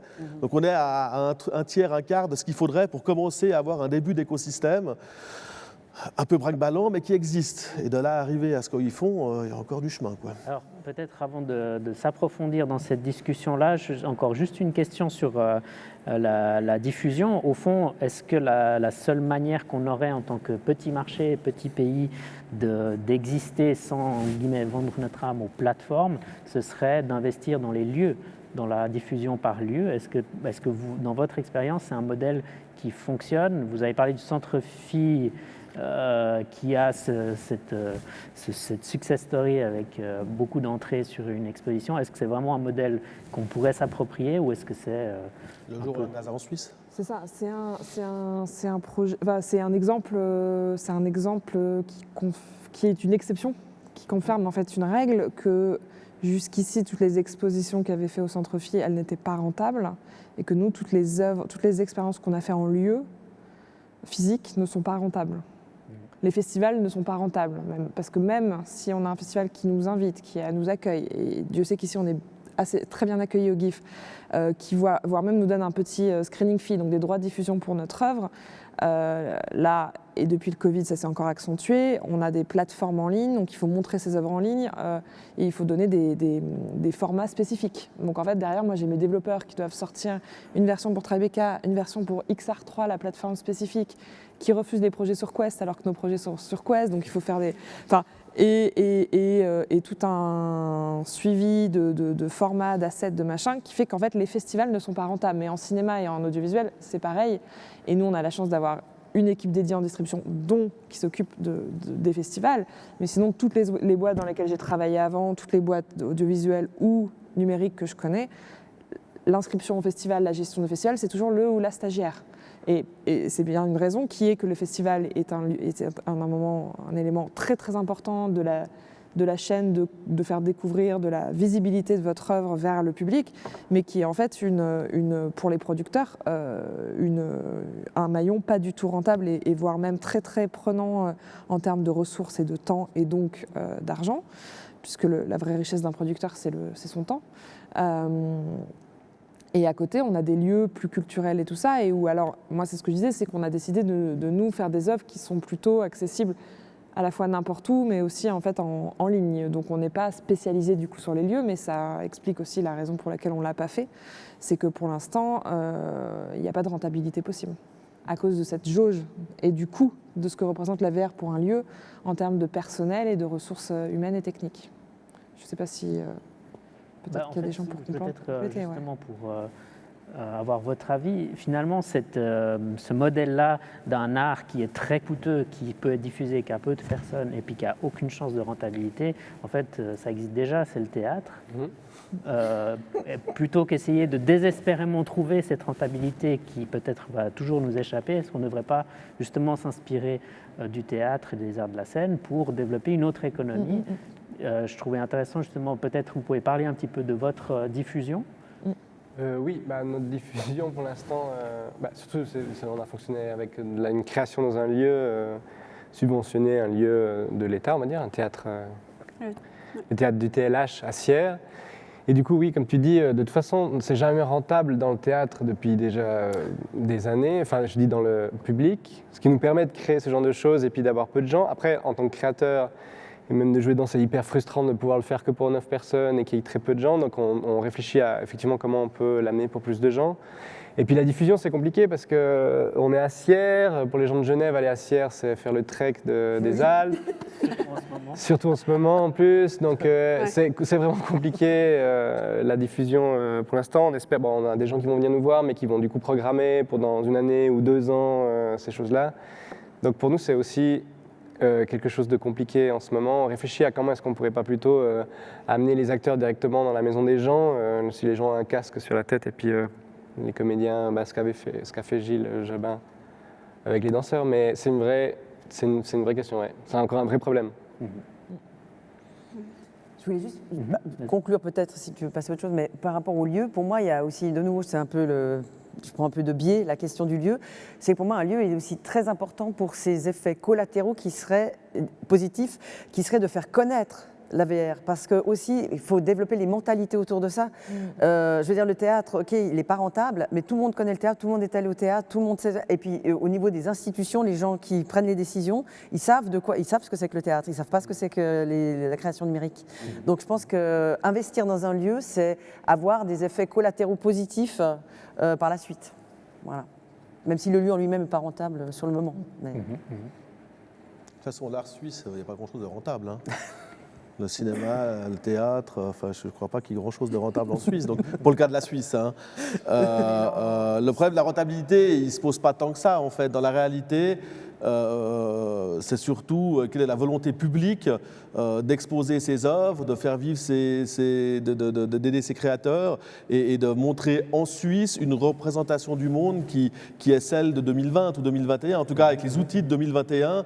Et ça, c'est une politique culturelle. C'est une politique culturelle de dire, dans le monde d'aujourd'hui, on a des outils pour se représenter le monde, c'est quand même un des objectifs de l'art, et notamment le monde du point de vue de la Suisse, parce que c'est très important, c'est une des raisons pour laquelle il faut créer en Suisse et il faut continuer, c'est que ça monte pas avec des modèles économiques coréens ou américains ou même français, mais suisse avec des problématiques de chez nous, de Sierre, en tout cas de manière de voir les problématiques mondiales du point de vue de Sierre ou du point de vue de Genève, et ça c'est un choix politique, c'est un choix politique de dire voilà, nous on veut amener ça, mais c'est difficile parce que ça veut dire de nouveau qu'il y a tous les gens, mais même moi je m'inclus dans les vieux, c'est-à-dire que moi je fais de l'animation, je fais du cinéma classique, et j'ai une envie par rapport à la VR, l'XR ou tout ce domaine-là, j'en ai une envie, et en même temps j'ai une peur aussi, j'ai une peur que moi j'ai 52 ans, je suis pas vieux ni jeune, je suis un peu entre les deux pour l'instant, ça va durer. Et je me dis, voilà, il faudrait que je me mette complètement dedans, que je change mes modes de pensée, même si là-bas je suis ingénieur, moi j'ai fait l'école d'ingénieur, moi j'ai fait il y a 30 ans, donc c'est pour vous dire que ça a changé. Mais c'est difficile pour l'ancien monde culturel de se mettre dedans et de rentrer dedans. Gilles Jobin, parce qu'il a eu beaucoup de succès au Cinéforum et il a fait beaucoup de bons projets, c'est l'exemple de quelqu'un qui s'est développé, qui a vécu, qui a construit son œuvre et sa manière dans le monde, entre guillemets, d'avant, non numérique, plutôt classique, avec, même si sa forme de danse n'est pas forcément classique, mais en tout cas dans le mode classique. Et en même temps, il a réussi à utiliser ces nouveaux outils numériques pour se projeter dans le monde de demain, pour essayer de faire des expérimentations. Et c'est un exemple réussi de personne qui a eu du succès dans les deux univers, dans les deux mondes ou les deux temps. C'est pas si facile. Il faut psychologiquement, il faut se mettre dedans, il faut se lancer, il faut avoir peur de se noyer, il faut avoir peur des concurrents, de construire avec des concurrents, des enfants, parce que je suis vieux, donc j'ai des enfants de 25 ans ou de 20 ans qui tout à coup sont meilleurs que vous, sont plus réveillés, sont plus courants. C'est pas facile. C'est une vraie révolution quand même. Oui, et là, moi je parle de rentabilité parce qu'on a atteint, nous, effectivement, une taille de société où on ne peut plus se reposer que sur de subventions publiques et qu'on est obligé de se poser la question de la pérennité de non seulement de notre activité mais aussi de la structuration du marché. Mais en France, rien n'aurait été possible et la création d'une société comme Atlas n'aurait pas été possible en France si on n'avait pas l'aide du CNC qui s'intéresse aux nouveaux médias depuis 2007 et qui a su faire évoluer son fonds avec l'arrivée de la VR, la réalité augmentée, etc., et des fonds régionaux, et donc quand même d'Arte et de France Télé qui ont été déterminants à un moment. Voilà, nous, Albion, notre studio, est localisé en région Auvergne-Rhône-Alpes, à Lyon, et la région a des petits montants, mais aide quand même depuis plusieurs années au développement et aux productions aussi, la création qui se fait dans sa région. Alors justement, en parlant de fonds publics pour l'audiovisuel, évidemment, une des choses qui fonctionne bien et qui est une des choses qui dynamise l'audiovisuel, c'est la coproduction. Tu parlais de ce projet à multiples pays. Comment est-ce que tu vois un peu l'avenir de ça? Est-ce que tu as l'impression que gentiment les fonds commencent à se rendre compatibles entre eux, qu'il y a quelque chose qui se passe à ce niveau-là? Est-ce qu'on a raison quelque part en Suisse de pousser vers ce rapprochement quand même avec l'audiovisuel dans ce but-là, d'augmenter les capacités de financement? Ou est-ce qu'on devrait plutôt partir dans cette voie de se dire c'est aussi au théâtre, à l'art contemporain de Il y a plein de choses. De toute façon, la coproduction internationale, elle a toujours existé en audiovisuel. Là, on réutilise vraiment un ancien modèle. La création numérique, elle est régie par aucun traité de coproduction bilatéraux, etc., à part quelques exemples entre deux pays. Je pense au Luxembourg, Canada, ou des choses comme ça. Mais nous, c'est un peu la loi de la jungle, donc chacun fait ce qu'il veut, ce qui a des avantages aussi. Il y a deux choses, c'est qu'il dit coproduction, dit aussi des temps plus longs, des contraintes d'aller chercher des réalisateurs dans tel ou tel pays, d'aller dépenser l'argent dans tel ou tel pays. Là-dessus, l'intérêt que je vois pour des petits pays, c'est aussi de monter en compétences grâce à l'apport de capitaux étrangers. Alors là, j'ai l'impression d'être un banquier d'affaires quand je dis ça, mais peut-être l'endroit pour l'être. Mais il y a effectivement des questions de créateurs qui peuvent être un peu isolés dans leur écosystème quand il est peu soutenu ou pas du tout soutenu, comme c'est le cas de certains pays d'Europe de l'Est, je pense, ou d'Amérique du Sud, avec lesquels nous, c'est des Gloomy Eyes et Battlescar, c'est des réalisateurs argentins. Donc qui avaient fait leur proto dans leur coin, qui nous ont présenté, et puis c'est devenu aujourd'hui un projet avec Arte qui va se décliner en jeux vidéo et on l'espère en long métrage dans les années à venir. Donc on est vraiment en train de créer quelque chose avec eux. Mais il y a un intérêt, je crois, aussi de bénéficier des compétences et de mutualiser au-delà de mutualiser les sous, de mutualiser aussi les compétences et de grandir ensemble sur des projets plus importants, plus ambitieux et donc peut-être plus aptes à toucher un public plus large aussi à la fin. On a déjà un tout petit peu débordé. Je ne sais pas si on ose ouvrir un peu Oui, justement, je pose... Oui, 5 minutes. Est-ce qu'il y a des questions du public? Oui. Bah, allez-y, prenez la parole, monsieur. Oui, mais je suis un passager clandestin, donc je pense que les gens qui ont une certaine légitimité ici et qui font partie du sérail doivent avoir priorité. Merci. Oui, moi j'ai une question. Déjà, je trouve qu'on n'a pas salué ni applaudi à la bonne nouvelle que nous a annoncée Sophie Salin, c'est-à-dire cette volonté de mettre une ligne début 2022. On espère effectivement que ça sera voté. Et ma question, elle concerne justement l'articulation de cette nouvelle ligne, si elle devait exister, avec le fonds qui existe à Cinéforum. C'est-à-dire, est-ce que vous avez anticipé une manière de soutenir les mêmes projets pour éviter la dispersion des fonds ou pas? Enfin voilà, c'est ça qui m'intéresse. Alors, en tout cas, en ce qui nous concerne, on a déjà dialogué. Comme je dis, il reste encore ce grand challenge de bien définir cette ligne. C'est-à-dire que voilà, on est en pleine réflexion, mais je pense que nous, ça va vraiment se focaliser sur l'aide à la recherche, parce qu'avec les montants qu'on a, voilà, ça ne ferait pas sens vraiment autrement. Mais nous, comme je le dis aussi, il y a les règles, la loi sur l'attribution des subventions, et que par exemple, nous, voilà, c'est Ville de Genève. Donc c'est ça le problème, c'est qu'il faut voir quelle souplesse on peut avoir par rapport à un fonds qui est roman. Mais voilà, donc là, on passe dans une deuxième phase pour le Cinéforum, une première phase, on va dire, pour la Ville de Genève. Et je pense qu'il faudra être un tout petit peu patient, justement, pour penser une vraie mutualisation. Mais de toute façon, moi, je pense qu'au niveau du numérique, on ne peut penser que mutualisation des ressources, qu'elles soient des compétences humaines et financières, bien sûr. Donc voilà. Un cumul. C'est-à-dire que, si j'ai bien compris ta question, est-ce que des projets qui touchent chez vous peuvent aussi toucher chez nous et du coup construire un financement? D'accord. Ok, pardon. Ok. Alors ça, faut qu'on y réfléchisse ensemble. Hein. Parce qu'effectivement, c'est un petit peu la Oui. clé, c'est ce à quoi nous aussi on a réfléchi dans cette évolution pour la deuxième phase, c'est comment est-ce qu'on peut s'assurer que les projets qui viennent chez nous peuvent aussi aller ailleurs. Tu parlais de l'OFC, mais aussi à l'étranger. Et puis ça, c'est quand même, c'est clair que les financements qu'on donne, ils peuvent être importants pour certains projets. Je pense que pour vous, c'était un apport assez fort. Pour d'autres, ça peut être un peu pas assez. Et puis, il faut pouvoir aller ailleurs et construire plus grand. D'autres questions? Gilles Jobin, allez-y. Allez-y, monsieur, plutôt que de passer la parole. J'aimerais parler de la Gaming Convention de Palexpo, je crois que c'est comme ça qu'elle s'appelle. Pourquoi j'aimerais parler de ça?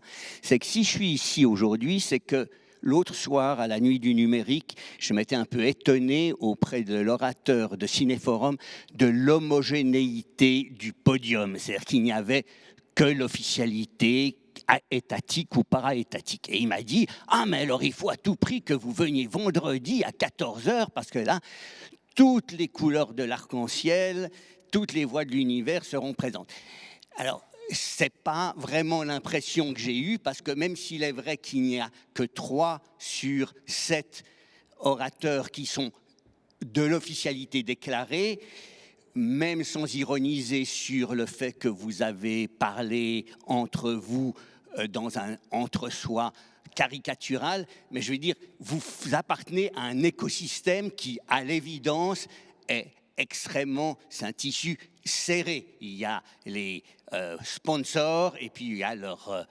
affidés, leurs protégés, leurs poulains. Tandis qu'à Palexpo, moi je connais rien à l'image de synthèse, la réalité virtuelle, les expériences immersives, mais c'était il y a quelques années, j'étais sur une autre planète. C'était un tout autre monde, très grand public, avec des débats qui ont été animés par l'école SAE, sauf erreur. Et moi, j'ai trouvé passionnant. Et j'ai pas compris d'ailleurs pourquoi l'école SAE a été dessaisie de son animation à l'édition suivante, mais voilà, sont les aléas de la vie. C'est pas le même monde, et donc je veux dire, il y aurait peut-être moyen d'élargir un peu, de diminuer cet entre-soi, parce qu'il y a un monde à l'extérieur. C'est en tout cas le sentiment que j'ai eu lorsque je me suis retrouvé par hasard à cette Gaming Convention. Et puis j'ai une question à Sophie Salin, puisqu'elle est une des deux seules que j'ai pu entendre à peu près, avec Nicolas Burlet qui a une voix qu'on peut entendre, je crois, jusque sur la Lune. Il n'a pas besoin de la fusée de Méliès pour se faire entendre là-bas. Vous avez dit que ce qui vous intéressait, Madame Salin, c'était comment les mutations technologiques avaient un impact, ouvraient des portes à de nouvelles formes narratives. Mais est-ce que vous ne pensez pas qu'au fond, ça a été très peu jusqu'ici? C'est-à-dire que lorsque la radio a fait éruption sur Terre, ou le téléphone, ou le cinéma, ça a changé, le web, et l'ordinateur, ça a changé très vite le mode de vie de l'ensemble de l'humanité. La narration sur le cinéma, en réalité virtuelle, et la narration de Walt Disney, elle n'est pas à ce point différente. Alors, il y a bien les immersions, les expériences immersives, un peu confidentielles et plus ou moins démocratiques grâce à l'interactivité. Mais au fond, non, pour moi, voir Mickey 1923 ou des effets spéciaux de synthèse aujourd'hui, ça ne fait pas une telle différence s'il n'y a pas un bon scénario. Non, mais alors je partage tout à fait. Le problème, c'est que pour l'instant, les œuvres qui arrivent à changer, enfin qui souhaitent ou qui prennent le pari de changer leur style de narration ne sont pas soutenues parce qu'ils ne rentrent pas dans les guichets. Disney rentre dans ses propres guichets et Disney, c'est complètement une autre mesure. Le problème, c'est que justement les artistes qui prennent le pari de nouveaux styles narratifs, enfin de nouvelles formes narratives, ne trouvent pas de guichet où s'adresser. C'est ça le problème. Je veux dire, en Suisse, on a Prelvesia qui s'est focalisé sur le jeu vidéo, l'OFC qui parle encore de transmédia ou de multimédia. D'accord. Non, on n'a que le Cinéforum en tout cas actuellement. Je sais qu'à Zurich, il y a la fondation zurichoise qui est aussi un guichet pour les œuvres immersives ou numériques, mais c'est très très peu. Et c'est pour ça que je parle aussi d'un lieu qui peut promouvoir tout ça. C'est parce qu'on pourra que ce soit accessible au public aussi facilement que Disney. Ça serait super justement que des œuvres plus confidentielles, des auteurs plus confidentiels. Mais voilà, c'est que pour l'instant on ne les connaît pas. Voilà, oui. C'est une forme narrative suscitée par la technologie. Là, ça a conquis des milliards de... Ils ont une force de frappe, évidemment, que les artistes romans, locaux... non. Ils sont réveillables. C'est pas qu'ils ont une force de frappe, parce que la plupart de ces entreprises n'existaient pas il y a 10 ans ou 30 ans. Les GAFA... Ah oui, pour les jeux vidéo, vous parlez. Oui. Dans tous les domaines, on dit toujours qu'ils ont de gros moyens, mais ils les ont construits, ces moyens. Et même dans des petits pays, parfois. Monsieur Burlet ne dit pas que dans le cinéma d'animation, un petit pays comme la Tchécoslovaquie a été leader mondial pendant 2 générations. Ce qui est important, c'est a été, dans ce que vous dites. A été, oui, à l'époque communiste, où effectivement il y a des fonds publics qui leur payent leur studio. Alors, avant de refaire l'histoire de l'animation, je passe la parole du coup à Gilles Jobin. Ouais, je vais revenir sur la question de rentabilité. Moi, c'est un mot que j'aime pas du tout, la rentabilité, parce que d'abord, on n'est pas rentable. Moi, j'ai dit on est sustainable au lieu de, on n'est pas profitable, c'est-à-dire on est durable et pas forcément monétisable. Et je pense que pour nous, nos compagnies, de fonctionner pendant 25 ans ou 30 ans sans faire de bénéfices et sans faire de déficit, c'est déjà pas mal. Donc, est-ce que c'est ça la rentabilité? Est-ce que les flics sont rentables? Est-ce que les pompiers sont rentables alors qu'ils sont quand même énormément subventionnés? Donc, la question de la subvention, de la rentabilité, pour moi, c'est pas le lien. Puis après, la question de la diffusion, attention, quand on parle du théâtre, Le théâtre ou la danse ou les arts scéniques, en fait, c'est pas ou l'un ou l'autre. C'est les arts scéniques ont des créateurs et des créatrices qui décident d'utiliser certains outils. Quand on utilise des projecteurs, on loue des projecteurs. Quand on utilise des caméras de capture de mouvement, on loue des caméras de capture de mouvement. Et puis quand on a besoin d'un opérateur pour une caméra de cinéma, on va engager un chef opérateur. Et puis quand on aura besoin de faire de la mock-up, on va engager des techniciens qui font de la capture de mouvement. Donc en fait, dans le théâtre et dans la danse, on va chercher les outils nécessaires à notre travail. Donc quand on travaille avec du cinéma, on utilise les outils du cinéma qui ont des coûts qui sont les coûts du cinéma. Donc on a besoin d'être soutenu pour faire du cinéma quand on veut faire du cinéma par les fonds du cinéma. Malheureusement, le cinéma ne nous soutient pas a priori quand on veut faire des films de danse. On dit c'est la danse qui a qu'à payer vos films, même si j'engage des chefs opérateurs. Et je pense que maintenant, dans la question du digital, c'est la même question. C'est-à-dire, si nous, on a pu produire ce qu'on a produit, c'est parce qu'effectivement, on a des soutiens à la chorégraphie. Donc notre soutien à la chorégraphie, c'est la danse en fait qui a subventionné les arts numériques. Le soutien de Cinéforum est intervenu relativement tard dans notre parcours numérique. Donc, il faut quand même remettre les choses un petit peu à leur place. Et c'est vrai que les aides, on dit les aides de Cinéforum ne sont pas énormes, et c'est vrai que pour une compagnie de danse, ça vaut le coup, puis ça ne vaut pas le coup pour un producteur. Oui, mais combien ce que met la compagnie de danse, combien met la compagnie de théâtre de son côté? Je ne parle même pas de ce qui est mis dans les budgets. C'est-à-dire justement les compétences, le temps de travail, enfin tout ce qu'on a développé comme travail avant. Et puis la diffusion, il ne faut pas se tromper non plus. Si nous, on diffuse dans des festivals de cinéma qui effectivement ne payent rien du tout, comme Venise, où il faut même louer son rig pour accrocher ses caméras, voilà, ou si on arrive 2 jours avant, on ne nous paye pas le taxi parce qu'on arrive trop tôt, et on nous paye juste 2 jours d'hôtel. Donc ça, c'est des conditions inacceptables dans n'importe quel festival de danse auquel je participe, où je n'irai pas, tout simplement si on ne me paye pas. Par contre, c'est vrai que la visibilité de ces festivals est extraordinaire, et puis on a certains soutiens qui nous permettent d'y aller. Mais nous, on ne vit pas des festivals de cinéma. On ne vit pas des festivals de cinéma qui ne payent pas de cachet. On vit des festivals de danse, on vit des lieux d'art du spectacle qui nous payent des cachets pour nos représentations, qu'elles soient réelles ou virtuelles. Finalement, c'est à peu près les mêmes coûts, parce que moi j'ai créé, et je pense que c'est le même cas pour vous, vous avez un spectacle qui finalement rentre dans le cadre d'une petite représentation d'un petit lieu. Donc vous faites assez de spectateurs par jour pour que ça reste et pas du tout rentable, mais c'est-à-dire dans les marges de ce qu'en font les festivals d'art performatif ou les maisons de création. Donc il faut vraiment faire attention quand on parle d'argent. Moi, mon principe, c'est si je travaille dans le cinéma, j'ai besoin des sous du cinéma parce que j'ai besoin de la technique du cinéma. Donc si je demande des sous à Cinéforum dans le digital, c'est parce que je fais du digital et je pense que j'ai des coûts spécifiques. Et j'aimerais aussi dire que c'est pas vrai que ça coûte plus cher. Ça, c'est faux de dire que c'est une technologie qui coûte très cher. C'est une technologie qui coûte très bon marché. Comparé à ce qu'elle coûtait il y a 20 ans, pour autant qu'elle existe. Donc c'est pas si cher que ça. Quand moi, pour tourner VRI dans le monde entier, je dépense 100 000 francs d'équipement, c'est un décor assez raisonnable pour un spectacle qui aurait lieu sur la scène de la Comédie, qui par ailleurs tourne très peu les spectacles de théâtre qu'on crée dans notre région. Donc moi, non seulement je tourne dans le monde entier avec mon décor virtuel, mais en plus, je le réutilise dans mon studio tous les jours. Donc c'est relatif, c'est-à-dire que l'investissement, et c'est pour ça que je pense que les arts du spectacle en fait sont capables de faire des investissements parce qu'ils voient tout de suite, ils ont une économie, ils ont une sustainability qui fait que ça fonctionne et que finalement un décor virtuel n'est pas beaucoup plus cher qu'un décor réel, voire peut-être même moins cher parce qu'il est réutilisable et recyclable. Donc attention, moi je pense qu'il faut qu'on soit ensemble, mais il faut qu'on réalise un petit peu d'où on vient et qui met où l'argent et pourquoi. Donc moi je dis souvent, je pense que c'est plutôt moi qui subventionne, enfin pas moi, la chorégraphie et la ville de Genève, mais à travers la chorégraphie, on soutient l'art digital. Et quand on me dit maintenant tu fais partie du pluridisciplinaire, moi ça me pose un problème parce que moi je suis chorégraphe. Donc je me bats dans ma vie et depuis 25 ans, 30 ans pour être un danseur et un chorégraphe et revendiquer la place de la danse. Puis quand je fais de la technologie, on me dit maintenant tu fais partie du pluridisciplinaire.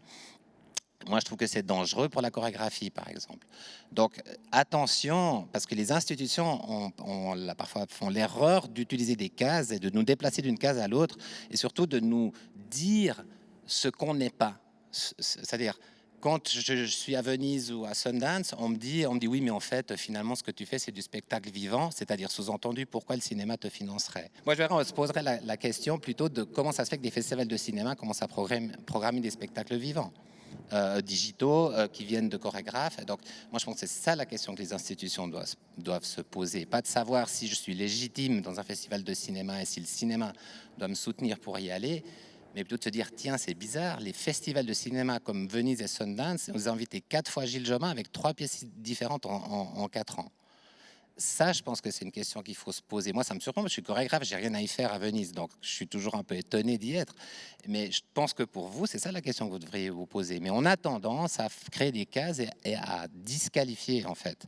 Plutôt, et c'est là où on se trompe, parce qu'un chorégraphe, des gens du théâtre ou de la danse peuvent amener, on a une intuition pour ce genre de dispositif temps réel, je pense, qui est favorable, alors que le cinéma est plutôt moins...